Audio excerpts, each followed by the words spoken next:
और रामचरितमानस हमें आपको जीना सिखाता है। पढ़ लेना तो बड़ा सरल है,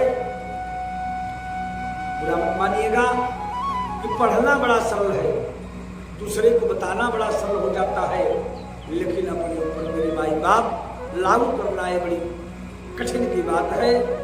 क्यों कि लोग दूसरे को बताता है, सुनता नहीं है।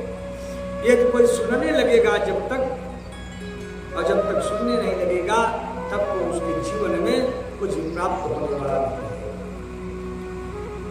क्योंकि जो सुनाता है वो अपने आप को महान समझने लगता है, अपने आप को बुद्धिमान, रूपवान, पहलवान, धनवान सब कुछ समझने लगता है। और शायद वो भूल जाता है कि यदि परमात्मा की इच्छा नहीं होगी तो हमारा आपका जीवन ऐसे भटकता भटकता भटकता हुआ चला जाता है। एक बात मैं आपसे बताऊं कि इस दुनिया में लोग एक ही चीज के लिए भटकते रहते हैं, मैं कितना बड़ा संपत्ति वाला धनवान हो जाऊं। और इस दुनिया का सबसे बड़ा धन कौन होता है मालूम है? सबसे बड़ा धन वो होता है जो परमात्मा के प्रति जिसकी आस्था रहती हो, और यदि वह बिस्तर पर पड़ने के बाद यदि उसको 10 मिनट के अंदर निद्रा आ जाती है तो उससे बड़ा भाग्यशाली धनवान कोई नहीं होता। क्योंकि जितना वैसे आपका जब धन बढ़ता जाता है तो निद्रा देवी दूर होती जाती रहती है। क्योंकि अभी तो 2 करोड़ 5 करोड़ बना लिया, बगले वाले किसी ने 10 करोड़ बनाया तो मैं 20 के ख्वाब देखते रहेंगे।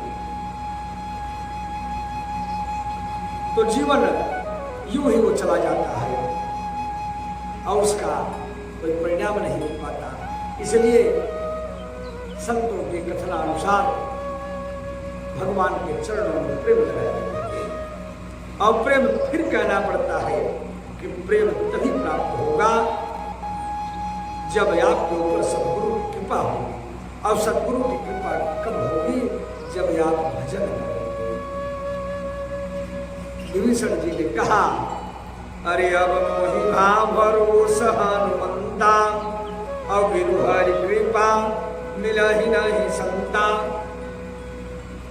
हे हनुमान जी, अब हमको भरोसा हो गया कि बिना हरि के कृपा के अच्छे संत नहीं मिलेंगे, और जब अच्छे संत मिलेंगे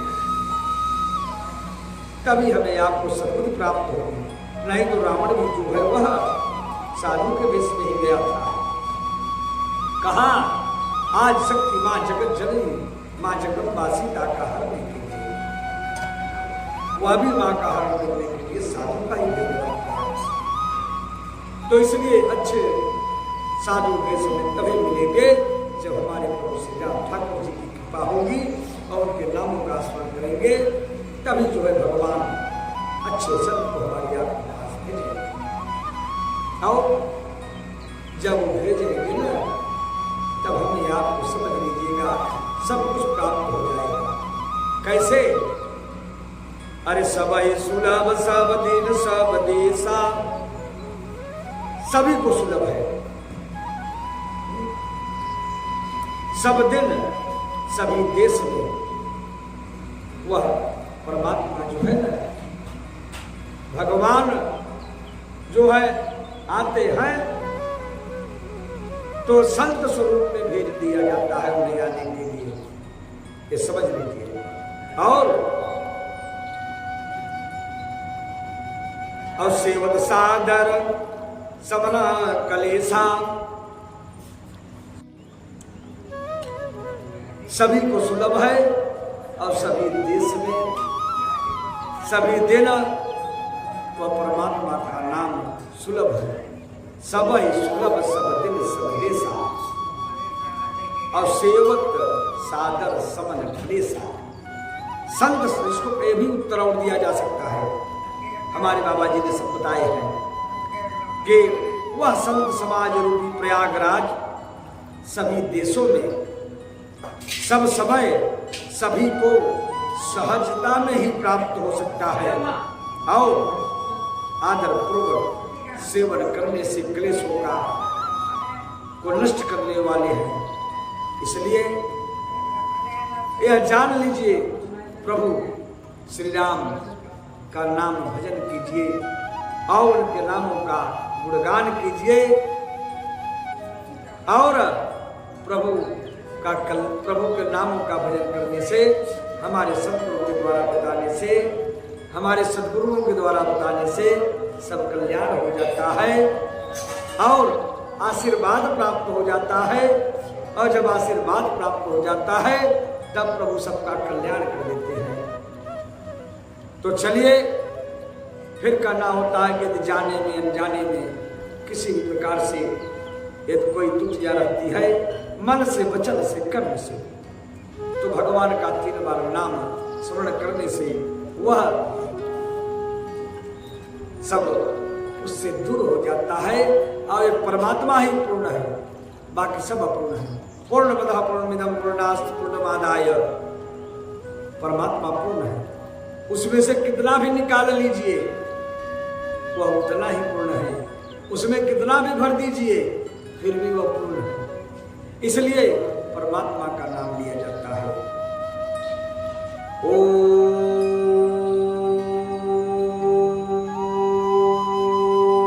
विष्णवे नमः। ओम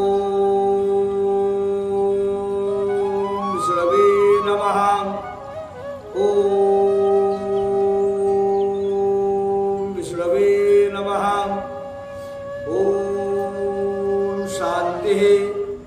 ओम शांति। ओम शांति। ओम सुशांतिर्भवतु। ओम सर्वा अरिष्ट शांतिर्भवतु। श्यावर रामचंद्र की जय। श्री वृंदावन बिहारी लाल की जय। उमापति महादेव की जय। गंगा मैया की जय। जमुना मैया की जय। सरयू मैया की जय। त्रिवेणी मैया की जय। प्रयागराज धाम की जय। अक्षय वट महाराज की जय। हनुमान जी महाराज की जय। आदिशक्ति जगत जननी जगदम्बे मातु की जय। बोलो भाई सब संतन की जय। अपने अपने गुरु महाराज की जय। अपने अपने माता पिता की जय। धर्म की जय हो, अधर्म का नाश हो, प्राणियों में सद्भावना हो, विश्व का कल्याण हो, गोहत्या समाप्त हो, भारत माता की जय हो। ओम नमः पार्वती पतये हर हर महादेव।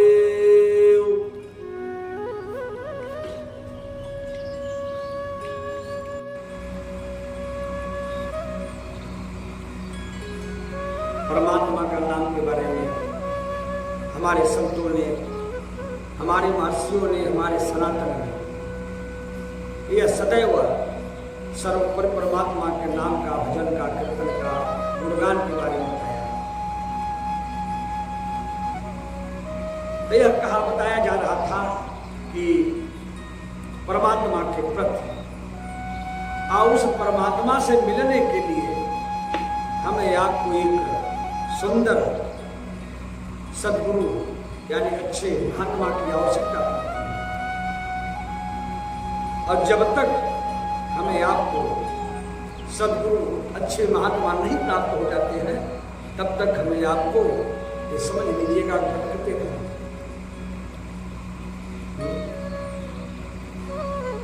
और इसलिए हमारे बाबा गोस्वामी तुलसीदास जी सर्वप्रथम वो गुरु की वंदना किए हैं। कहे अरे बंदो गुरु पद पदुमा परागा असुचि सुभाष सरस अनुरागा। सबसे पहले अपने गुरु के चरणों की वंदना की है। यहाँ तो आज लोग जाते हैं ना भैया, तो उसमें अपनी बदनामी समझते हैं, सोचते हैं कि हमारी इसमें प्रतिभा घट जाएगी। और यहाँ गुरु की वंदना के लिए बाबा गोस्वामी तुलसीदास जी उनके चरण के रज की वंदना के लिए उन्होंने कहा। यहाँ लोग जाएंगे ना तो झुकते भी नहीं है। बुरा मत मानिएगा मेरे भाई साहब, कोई जाता है गुरु के पास तो झुकता नहीं है, वह वही कमर के पास ही वो प्रणाम कर लेता है कि हमको झुकना पड़ेगा। और इसको लोग भूल जाते हैं। अरे गुरु बेनु भवन निधि तरई न कोई, अजो विरंच शंकर सम होई। गुरु के बिना इस भवसागर से कोई तर नहीं पाता। गुरु बिनु भवन निधि तरई न कोई। और आगे क्या लिखते हैं, जब विरंच शंकर सम हो, चाहे वह ब्रह्मा और शंकर के समान क्यों न हो जाए, वह गुरु के बिना वह तरता नहीं। और यदि गुरु आप बनाते हैं यही जान लीजिए। गुरु पुराण में आया, यदि कोई गुरु की निंदा यानी गुरु से अपने आप को महान समझने वाला, वह भी रवरव नरक में हो जाता है।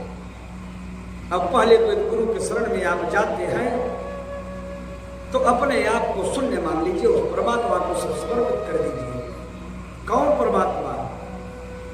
हमारे गुरु भगवान, गुरु परमात्मा। कहा है ब्राह्मणों के बारे में बाबा गोस्वामी तुलसीदास जी, और पुराणों में आया गुरु की महिमा को हमारे पास क्षमता नहीं है उसको बता दिया जाए। और भगवान ने खुद अपनी वाणी से कहा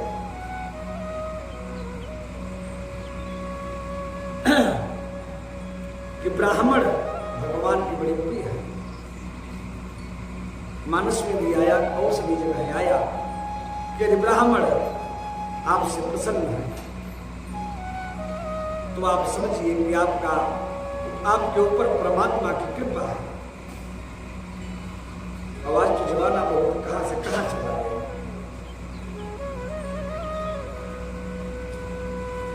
और इसलिए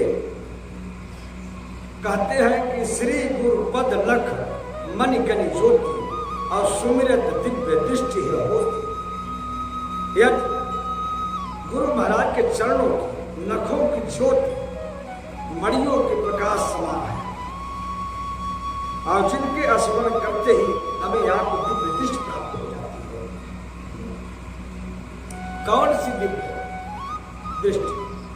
अरे दलल मोह सम सो प्रकाशु, बड़ी भाग या वही ऊर्जासु।